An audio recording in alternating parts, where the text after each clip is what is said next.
네, 2022년 12월 12일 교주는 경건에 시작하겠습니다. 오늘 본문의 말씀은 마태복음 2장 6절입니다. 제가 읽습니다. 또 유대 땅 베들레헴아, 너는 유대 고을 중에서 가장 작지 아니하도다. 내게서 한 다스리는 자가 나와서 내 백성 이스라엘의 목자가 되리라 하였음이니이다. 아멘. 본문 가지고 우리는 누구를 품을까라는 제목으로 말씀을 나누겠습니다.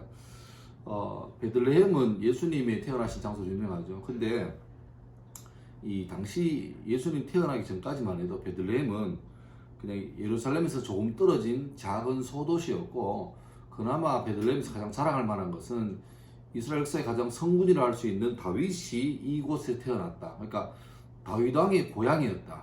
그것도 무려 1000년 전에. 그게 그 베들레헴의 자랑이었습니다. 그런데 이 베들레헴 어느 마구간 말구에서 예수님이 태어나심으로 베들레헴이라는 도시는 그냥 다윗의 고향에서 일약 메시아가 태어난 그런 성지가 되어버렸죠. 요즘 말로 말하면 듣보잡이었던 베들레헴이 아주 예수님 한 분 때문에 위상이 완전히 바뀌어 버린 것입니다. 베들레헴은 떡집이라는 의미입니다. 떡집. 그러니까 재밌죠? 떡집이란 베들레헴에서 말구유, 말 밥그릇 속에 생명의 떡으로 오신 예수 그리스도. 떡집, 말 밥그릇, 생명의 떡. 이 상징, 이 지명해 주는 상징도 대단한데, 실제로 그렇게 우리의 영적인 생명을 위해서 오신 생명의 떡으로 오신 예수님께서 태어나신 것이죠.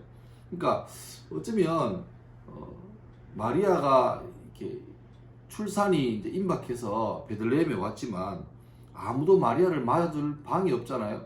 근데 그때 어느 마구간, 베들레헴 어느 마구간 말구유가 예수님을 이 땅에 태어나게 한 어떤 요람 같은, 예수님을 품어줌으로써 이 땅에 태어나신 역할을 한 것처럼 보입니다. 사실이죠.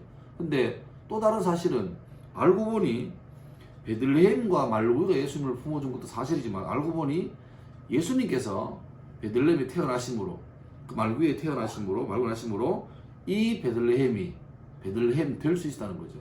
떡집, 세상을 위한 생명의 떡을 전달하는 떡집으로서 역할을 출발했다는 거죠.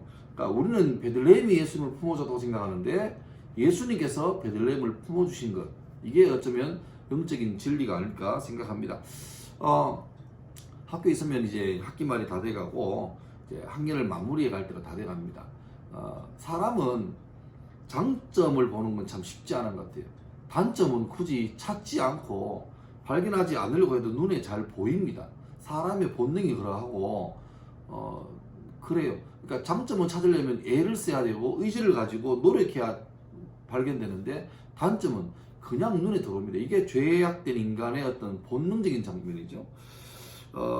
그런데 마치 예수님께서 그 이름 없는 베들레헴을 품어주심으로 베들레헴이 영광스러운 자리가 된 것처럼, 우리 마음속에 굳이 그냥 발견 안 해도 안 하려고 해도 보이는 단점을 찾아서 애쓰는 것보다 내 옆에 있는 사람들의 장점, 그들을 축복할 점들을 발견하는 수고, 노력 해야 되지 않을까요? 어쩌면 우리 주변의 아이들을 긁지 않은 복권이라 생각하면 되겠습니다. 그 속에 잠재력이 얼마나 무궁무진할지 모르는데, 우리가 일반적인 판단으로 평가해버리면 그냥 그저 그런 사람 중에, 내가 해마다 지나야 될 수많은 제자가 난 사람으로 지나가고 말겠지만, 만약에 이들을 특별히 여기고 한 사람 한 사람 품어주려 애쓴다면, 나의 결과적으로 말하면 나의 어떤 사소한 돌봄, 사소한 관심 하나, 작은 말투 하나가 그의 삶을 바꿔놓는 중요한 전기가 될 수 있다, 그런 생각을 해봅니다. 아무쪼록 성탄을 준비하면서 여러분 마음속에 오늘은 내가 누구를 품어야 될까, 내가 누구를 품고 누구에게 호의를 베풀고 해야 그것이 채널이 되어서 예수님의 사랑이 흘러나갈까 고민해보고 그렇게 행동해가는 한 될 수 있기를 주 여러분으로 축원합니다. 고맙습니다.